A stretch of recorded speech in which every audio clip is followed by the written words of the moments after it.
You did it. You completed the training, passed the tests, and earned the uniform. Welcome to the front lines of private security. Whether you're standing post at a corporate high-rise, a sprawling industrial complex, or a bustling retail center, your career starts right now. The first shift, the first week, the first month.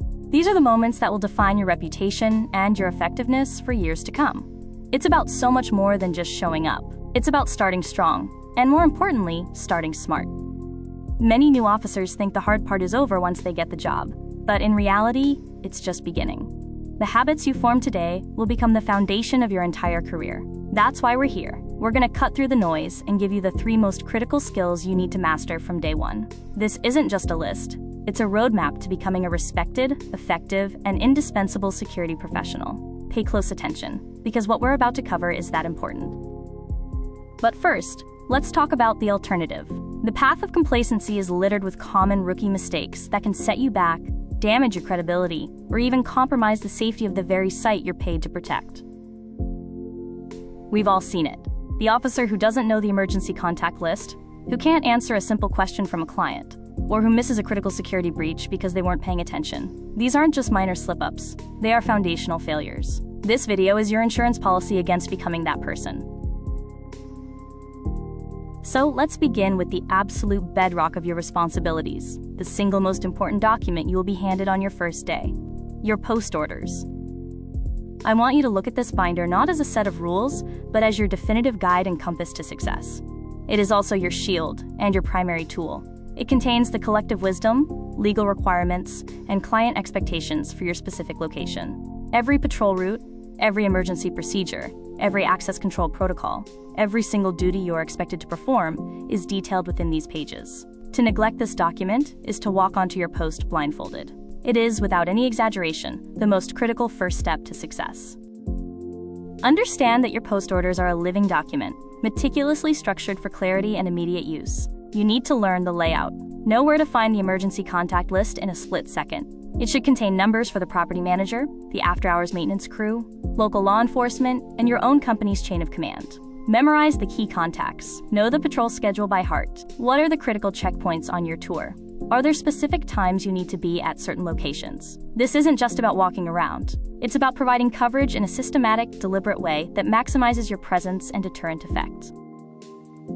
When I say master them, I don't mean just skim them before your shift. I mean you need to devour them. Read them from cover to cover, then read them again. Use a highlighter. Make notes in the margins. Ask yourself questions. If the orders say conduct a perimeter check at 2 a.m., what does that actually entail? Which doors do you check? In what order? What are you looking for specifically? A loose hinge? A propped open door? Signs of forced entry? The orders might just state the task, but it's your job to understand the intent and the fine details behind that task. True mastery means you can visualize your entire shift, every action, and every contingency, just by mentally referencing what you've studied. Let's paint a picture of why this is so non-negotiable. Imagine a fire alarm goes off. The building is in a state of controlled chaos. The fire department arrives and the captain asks you, "Where is the main water shutoff valve?" The officer who has mastered their post orders knows instantly. It's in the sub-level 1 mechanical room, B113, third door on the left. They are a resource. They are part of the solution. The officer who only skimmed their orders is now a liability. They're fumbling with their binder, wasting precious seconds, and eroding all professional credibility. In a crisis, there is no time to consult the manual. The manual must already be in your head. Now let's move on to the second critical skill, one that separates the truly effective security professional from someone just warming a seat. Observational awareness. This isn't about having 20/20 vision. It's about what you do with what you see. The difference between just looking and truly observing is the difference between reacting to a crisis and preventing one. The foundation of observational awareness is called baselining. This means understanding what normal looks like for your specific post. What's the typical rhythm of the building?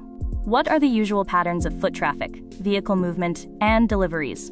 What's the standard appearance of the premises? When you can establish this baseline, anything that deviates from it, any anomaly, will immediately stand out.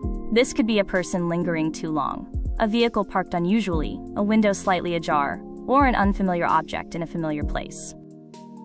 The best security guards aren't just physically present, they are mentally engaged and constantly scanning their environment. This isn't about being paranoid, it's about being proactive. Think of yourself as a living, breathing sensor. You're not just there to react, you're there to detect, to deter, and to de-escalate. Your eyes and ears are your primary tools in preventing incidents before they even have a chance to develop. Finally, we come to a skill that is often overlooked in security, yet it is arguably your most versatile tool: building professional rapport. This isn't about being everyone's best friend. It's about effective communication, building trust, and establishing a professional presence that commands respect. Your voice, your demeanor, and your ability to listen are just as crucial as your physical presence. Whether you're giving directions, addressing a concern, or de-escalating a tense situation, your communication skills can make or break an interaction. Active listening, clear articulation, and a calm, confident tone can often resolve issues without the need for confrontation. Building rapport extends to everyone you interact with: clients, colleagues, and the general public. When clients trust you, they are more likely to share critical information that can aid your security efforts. When colleagues respect you, teamwork becomes seamless, especially in emergencies. And when the public sees you as approachable and professional, they are more likely to cooperate and less likely to create issues. In essence, strong rapport makes your job safer, more successful, and far more fulfilling. It turns potential adversaries into allies and elevates your role from a mere observer to a trusted guardian. So, there you have it, the 3 foundational pillars for every new security guard. Master your post orders to know your mission inside and out. Hone your observational awareness to prevent incidents before they start. And cultivate professional rapport to make every interaction a positive asset to your security presence.